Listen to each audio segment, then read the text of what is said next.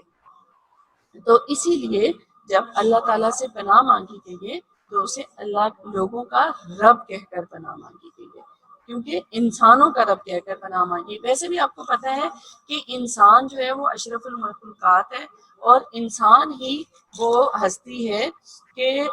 جو جسے شیطان جو ہے وہ سب سے زیادہ گمراہ کرتا ہے۔ کیونکہ کس وجہ سے؟ کیونکہ آپ کو پتہ ہے کہ شیطان جو ہے وہ شروع سے انسان کے خلاف ہے، اور وہ یہ چاہتا ہے کہ انسان کبھی بھی سیدھے راستہ پر نہ چلے۔ اسی وجہ سے وہ کیا کرتا ہے کہ وہ انسانوں کو ہی سب سے زیادہ بہکاتا ہے اور انسانوں کو ہی راستے سے ہٹانے کی کوشش کرتا ہے۔ تو اسی وجہ سے اللہ تعالیٰ کی پناہ مانگی گئی ہے لوگوں کا رب کہہ کر، یعنی کہ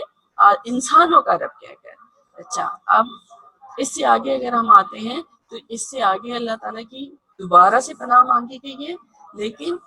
کس کا کیا کہہ کر پناہ مانگی گئی ہے؟ لوگوں کا معبود کہہ کر پناہ مانگی گئی۔ آپ دیکھیں نا، اس کی جو شروع کی آیات ہیں ان تینوں میں الناس الناس اور الناس کا ذکر ہے۔ اس کا مطلب یہ ہے کہ یہاں پر اسی وجہ سے سورت کا نام بھی سورت الناس ہے۔ اس کا مطلب یہ ہے کہ یہاں پر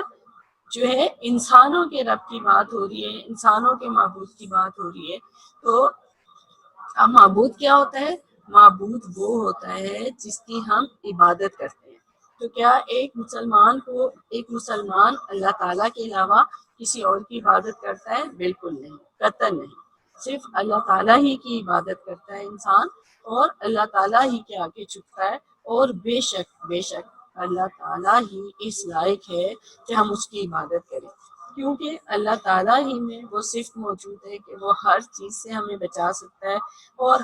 جو کہ ہمارے لیے نقصان دہ ہو، اور ہر اس چیز کے سے ہمیں بچا سکتا ہے جو ہمیں بہت زیادہ ہمیں تکلیف میں مبتلا کرتی ہے۔ تو اسی وجہ سے اللہ تعالیٰ سے اللہ تعالیٰ کو یہاں پر لوگوں کا معبود کہہ کر پناہ مانگی گئی۔ اچھا، اور اللہ تعالیٰ کو آدمیوں کا جو ہے وہ یہاں پر ایک جگہ پر آدمیوں کا بادشاہ کہہ کر بھی پناہ مانگی گئی، کیونکہ آپ کو پتہ ہے نا کہ اللہ تعالیٰ ہی کی ذات وہ ہے کہ جو انسانوں کا بادشاہ ہے، سب چیزوں کا بادشاہ ہے، تمام مخلوقات کا بادشاہ ہے۔ اور بے شک جو یہاں پر عام انسان جو بادشاہ بنتے ہیں تو وہ بھی اللہ تعالیٰ ہی کی مرضی سے بنتے ہیں، اور اگر اللہ تعالیٰ چاہے تو کسی کو بادشاہی عطا کرے، اور اللہ تعالیٰ چاہے تو وہ بادشاہی چھین بھی لیتا ہے۔ اور وہی ہے جو ہمیں تمام ایسے لوگوں سے محفوظ رکھتا ہے جو ہمیں بہت زیادہ تنگ کرتے ہیں یا ہمیں بہت زیادہ تکلیف دیتے ہیں۔ تو اسی وجہ سے یہاں پر 3 جگہ پر اللہ تعالیٰ سے پناہ مانگی گئی ہے، لیکن اسے مختلف طریقے سے اللہ تعالیٰ سے پناہ مانگنے کا کہا گیا ہے۔ ایک جگہ پر جو ہے وہ لوگوں کا رب کہہ کر، ایک جگہ پر جو ہے وہ آدمیوں کا بادشاہ کہہ کر، ایک جگہ پر آدمیوں کا معبود کہہ کر، یعنی کہ لوگوں کا معبود کہہ کر۔ اچھا، اب جو یہ تو ہمارا سورت کے ابتدائی حصے کو ہم نے کور کر لیا ہے کہ اچھا اللہ تعالیٰ کی جو پناہ ہے وہ مانگی گئی ہے، اور اللہ تعالیٰ کو 3 ناموں سے، مختلف ناموں سے پکار کر اس کی پناہ مانگی گئی۔ اب اگر ہم سورت کے دوسرے حصے کی طرف آئیں تو ہم یہ دیکھیں گے کہ پناہ مانگی جو ہے وہ پناہ مانگی کس چیز سے گئی ہے۔ تو اب پناہ کس چیز سے مانگی گئی ہے؟ پناہ جو ہے وہ شیطان سے مانگی گئی ہے۔ کس سے پناہ مانگی گئی ہے؟ شیطان سے پناہ مانگی گئی ہے۔ اب سورۃ الفلق میں بھی شیطان سے پناہ مانگی گئی ہے، لیکن اس میں کیا ہوا ہے؟ اس میں ایسے شیطانوں سے پناہ مانگی گئی ہے، اور ایسی چیزوں سے، سورۃ الفلق میں ایسی چیزوں سے پناہ مانگی گئی ہے جو ظاہری چیزیں، جیسے کہ جادو ہے، رات کا اندھیرا ہے، اور جو بھی برائی کرنے والی چیزیں ہیں ان کی پناہ مانگی گئی ہے۔ اب یہ ساری چیزیں جو سورۃ الفلق میں کیا ہیں، وہ ظاہری چیزیں، یعنی کہ اگر آپ پر کوئی جادو اور سحر کرے گا تو آپ کو کیا ہوگا؟ آپ کو نظر آ جائے گا کہ اس نے مجھ پہ جادو کیا ہے، اس کے اثرات آ رہے ہیں، ٹھیک ہے۔ اگر آپ جو ہے وہ رات کے اندھیرا ہے تو وہ بھی نظر آتا ہے کہ اچھا اس سے پناہ مانگی گئی تو رات کا اندھیرا بھی نظر آ جاتا ہے۔ تو یہ کیا ہے؟ یہ ساری ظاہری چیزیں۔ لیکن اب سورۃ الناس میں جو شیطان سے پناہ مانگی گئی ہے، تو شیطان تو آپ کو پتہ ہے کیا ہوتا ہے کہ شیطان کے بارے میں آپ صلی اللہ علیہ وسلم نے بھی یہ فرمایا کہ یہ انسان کی رگوں میں خون بن کر دوڑنے لگ جاتا ہے، یہ اتنا اندر تک انسان کے اندر چلا جاتا ہے۔ تو اس میں ہمیں کیا کیا ہے، اس میں ہمیں شیطان سے پناہ مانگی گئی ہے، کیونکہ شیطان کیا کرتا ہے، شیطان کا یہی ہے کہ وہ وسوسہ ڈالتا ہے۔ وہ ایسا نہیں کرتا کہ تم بالکل یہ کام نہ کرو، کہ اگر آپ کوئی نیکی کر رہے ہیں تو آپ بالکل یہ نیکی نہ کریں، بلکہ وہ ایسے کرتا ہے کہ دیکھو اگر نماز پڑھنے کی باری آتی ہے تو وہ کہتا ہے رہنے دو، نماز نہ پڑھو، دیکھو تم تھکے ہوئے ہو، ذرا ٹھہر کے پڑھ لینا، تھوڑی سی دیر آرام کر لو، تھوڑی سی دیر سو جاؤ پھر پڑھ لینا۔ تو کیا ہوتا ہے کہ وہ انسان خود ہی سوچ رہا ہوتا ہے، وہ ایسا نہیں ہوتا کہ اسے کوئی کچھ کہہ رہا ہے، وہ اس کی اپنی ہی سوچ ہوتی ہے، لیکن دراصل وہ اس کا وسوسہ ہوتا ہے۔ اور وسوسہ یعنی کہ وسوسہ کا مطلب یہ ہے کہ برے خیالات جو آپ کو برائی کے راستے پہ ڈالتے ہیں، وہ شیطان کی طرف سے ہوتے ہیں ہمیشہ۔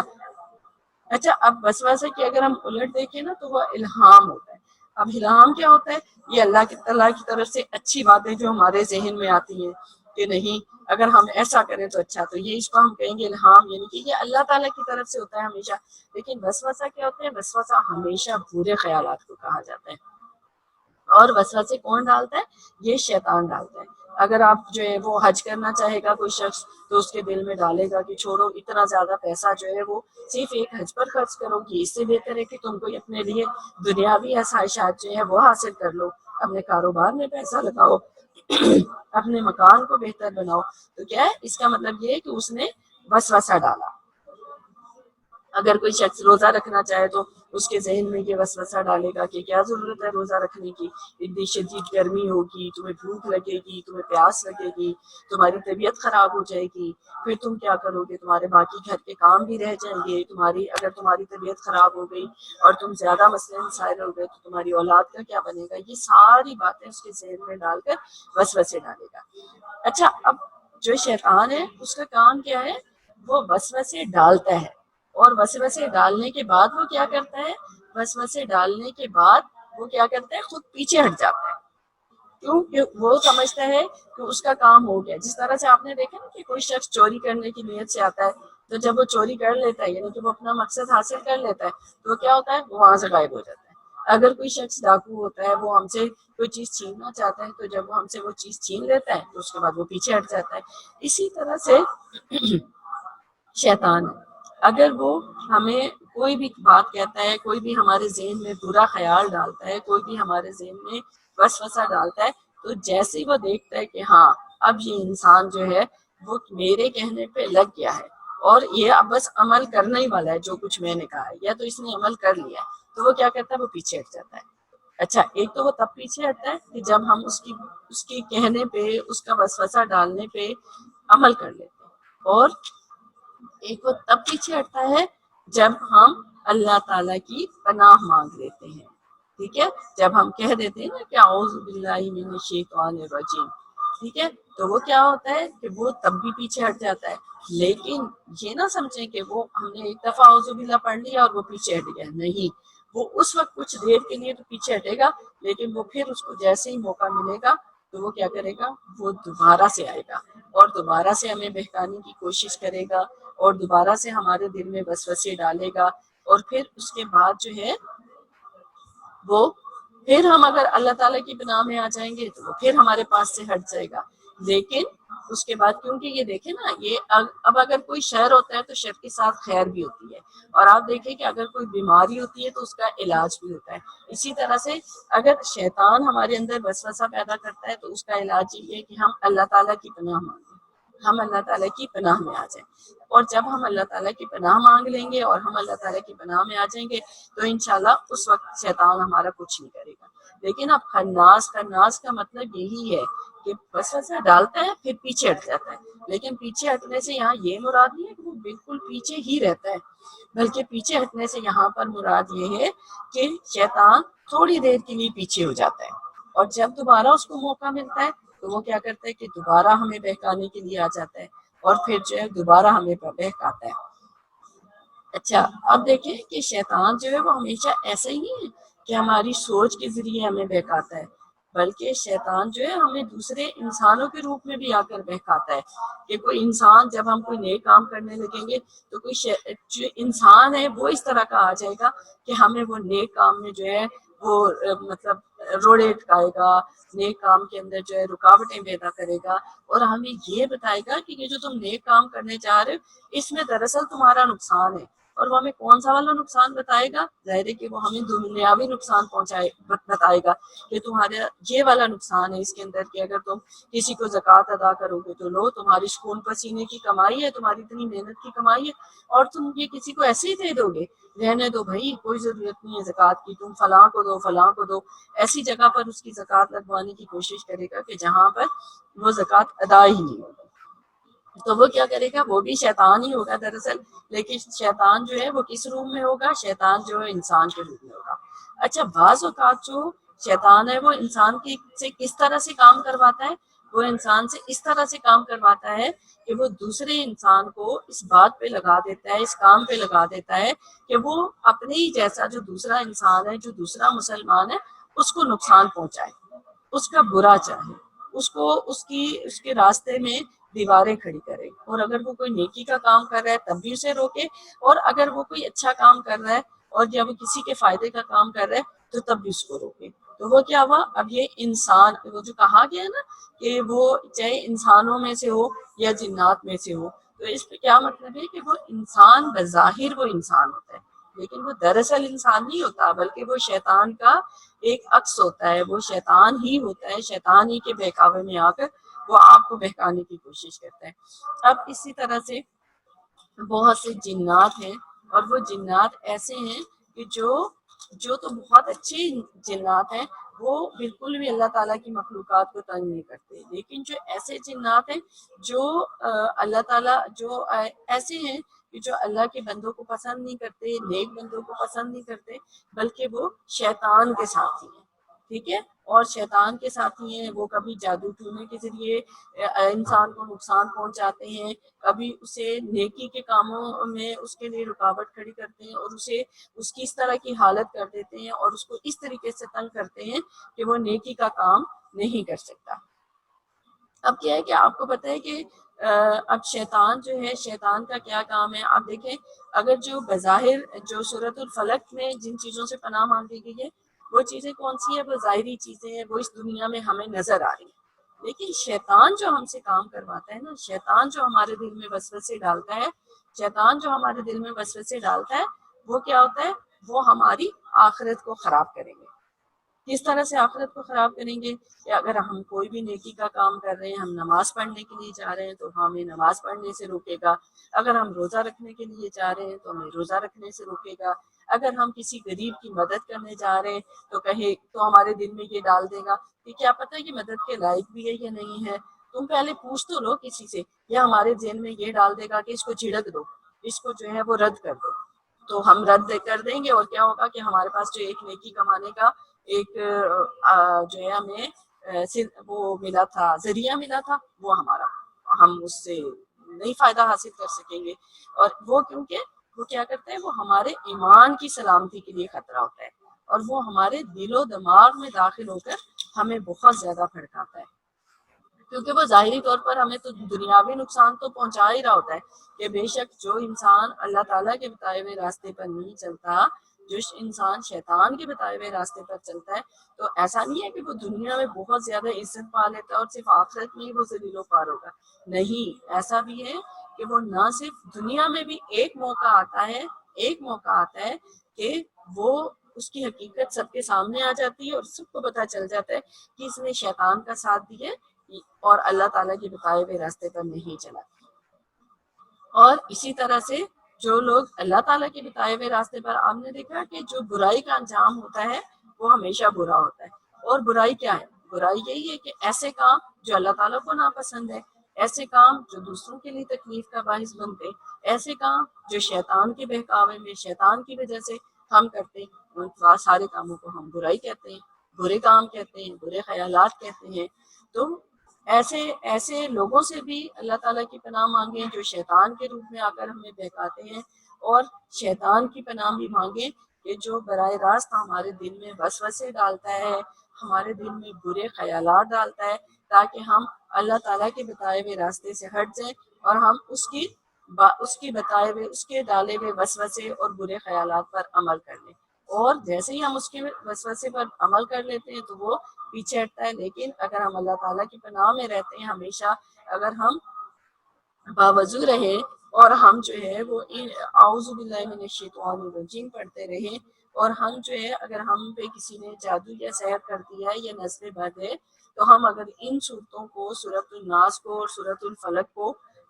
سورۃ الناس اور سورۃ الفلق کو پڑھتے رہیں تو انشاءاللہ تعالیٰ اللہ تعالیٰ جو ہے وہ ہمیں ان تمام آفات سے نجات دلائیں گے جو کہ شیطان کی وجہ سے ہماری زندگیوں میں آتی ہیں، یا جو شیطان کی وجہ سے ایک انسان میں آتی ہیں. ٹھیک ہے، تو اب انشاءاللہ تعالیٰ آپ کو بہت اچھے سے بات یہ سمجھ آ گئی ہوگی کہ سورت کے پہلے حصے میں کیا مانگا گیا ہے. الناس کا لفظ آیا ہے کئی بار، اور اس کو کیا الناس، اسی وجہ سے سورت کا نام سورت الناس ہے، اور اس میں اللہ تعالیٰ کو سب سے پہلے لوگوں کا رب کہہ کر اس سے پناہ مانگی گئی ہے، کیونکہ اللہ تعالیٰ ہی وہ واحد ذات ہے جو تمام انسانوں کا تخلیق کرنے والا ہے اور تمام انسانوں کا مالک و آقا ہے. اس کے بعد اللہ تعالیٰ کو لوگوں کا معبود کہہ کر اس سے پناہ مانگی گئی ہے. بے شک اللہ تعالیٰ ہی وہ ہستی ہے جو لائق عبادت ہے، اور تمام مسلمان اسی کی عبادت کرتے ہیں. پھر اللہ تعالیٰ کا ایک جگہ پر اللہ تعالیٰ کو تمام لوگوں کا، تمام انسانوں کا، تمام جہانوں کا حقیقی بادشاہ کہہ کر بھی اس سے پناہ مانگی گئی ہے، کیونکہ بے شک وہی اس دنیا میں تمام انسانوں اور تمام مخلوقات کا حقیقی بادشاہ ہے، اور وہی عام انسانوں کو بادشاہت عطا کرنے والا ہے، اور وہی عام انسانوں کو خاص بنا کر یعنی کہ بادشاہت عطا کر کے پھر انہیں عام بنانے والا یعنی کہ ان سے بادشاہ چھیننے والا ہے. اور اسی طرح سے اس کے دوسرے حصے میں ان باتوں کی نشاندہی کی گئی ہے، اس چیز کی نشاندہی کی گئی ہے کہ کس چیز سے پناہ مانگی گئی ہے. اس میں انسان کو شیطان سے پناہ مانگنے کی تلقین کی گئی ہے، اور شیطان کے شر سے پناہ مانگنے کی تلقین کی گئی ہے، کیونکہ شیطان ہی وہ ہے جو ہمارے دلوں میں برے خیالات ڈالتا ہے، وسوسے ڈالتا ہے، اور ہمیں نیکی کے راستے پر چلنے سے روکتا ہے. اور اس میں ان انسانوں اور ان جنوں سے بھی پناہ مانگی گئی ہے جو شیطان کے روپ میں آ کر اور شیطان کے بہکاوے میں آ کر انسانوں کو تنگ کرتے ہیں اور انسانوں کی زندگی میں مشکلات پیدا کرتے ہیں، اور نہ صرف انسانوں کی زندگی میں مشکلات پیدا کرتے ہیں بلکہ انہیں ایسے نیک عمل کرنے سے روکتے ہیں جو ان پر فرض ہیں اور جو ان پر واجب ہیں، اور جو اسلام کے بنیادی عقائد ہیں ان پر بھی عمل کرنے سے روکتے ہیں، اور وہ دراصل شیطان ہی کے ساتھی ہوتے ہیں اور وہ روکتے ہیں. تو ایسے تمام انسانوں سے اور ایسے تمام جنوں سے بھی اللہ تعالیٰ کی پناہ مانگی گئی ہے. اور اب مجھے امید ہے کہ آپ لوگوں کو یہ جو سورت کی میں نے اتنی اچھی تشریح سمجھائی ہے اور اتنی زیادہ وضاحت کے ساتھ سمجھائی ہے، تو انشاءاللہ تعالیٰ آپ لوگوں کو یہ بہت اچھے سے سمجھ آ گئی ہوگی. تو اب ہم آگے چلتے ہیں. جی، تو آپ لوگوں کو میں نے تشریح بہت اچھے سے سمجھا دی ہے. اب میں آپ لوگوں کو آپ کا جو ہے وہ ہوم ٹاسک بتاؤں گی کہ آپ لوگوں نے گھر میں کون سا کام کرنا ہے. جی، اب آپ کا ہوم ٹاسک کیا ہے؟ آپ کا ہوم ٹاسک یہ ہے کہ جس طرح سے آپ نے سورۃ الفلق کا کام کیا تھا اسی طرح سے آپ نے بالکل سورۃ الناس کا کام کرنا ہے، اور آپ نے سب سے پہلے سورۃ الناس کا ترجمہ لکھنا ہے. ترجمہ جو ہے وہ آپ کی کتاب کے اندر موجود ہے، اور آپ اس طرح سے اس کا ترجمہ لکھیں گے کہ اگر آپ نے ایک جہاں پہ سب سے پہلے اوپر آپ ہیڈنگ ڈالیں گے سورۃ الناس، اس کے نیچے آپ ہیڈنگ ڈالیں گے ترجمہ، اور جب آپ ترجمہ لکھنا شروع کریں گے تو آپ جس طرح سے میں آپ کو ابھی دکھاتی ہوں کہ آپ لوگوں کو ابھی آپ کو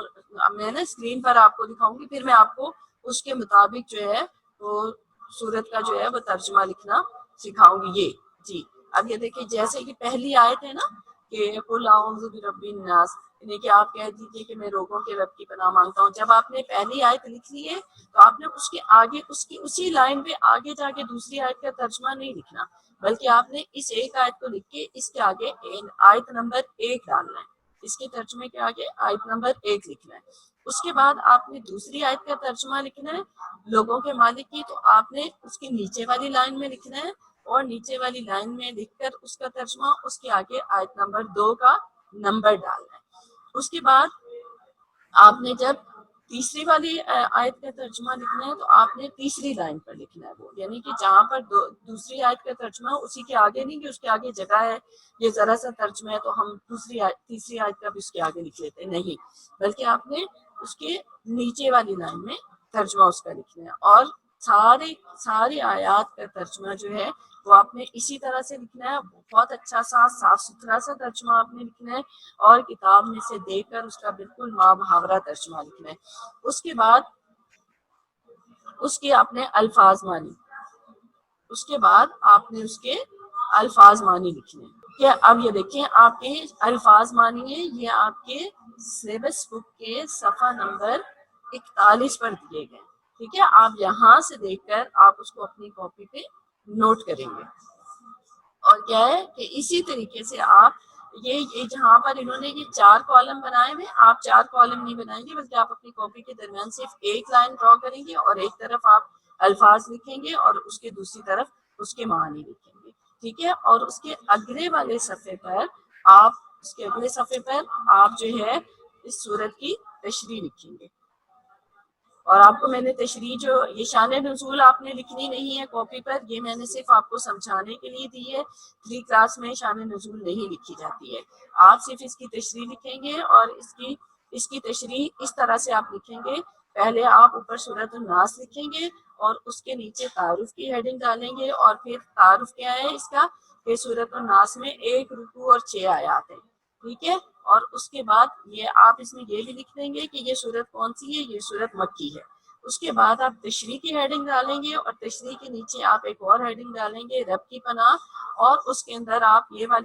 والی جو تشریح کا یہ والا پیراگراف ہے، کیونکہ 2 پیراگراف میں آپ نے تشریح لکھنی ہوتی تو آپ اس کا یہ والا جو پیراگراف ہے اس کا آپ اسکرین شاٹ لے لیں اور آپ اپنی کاپی پہ بالکل صاف ستھرا لکھیے گا. میں ایک مرتبہ یہ آپ کو پڑھ کر بھی سنا دیتی ہوں. سورۃ الفلق کی طرح یہ سورت بھی موضتین کہی جانے والی.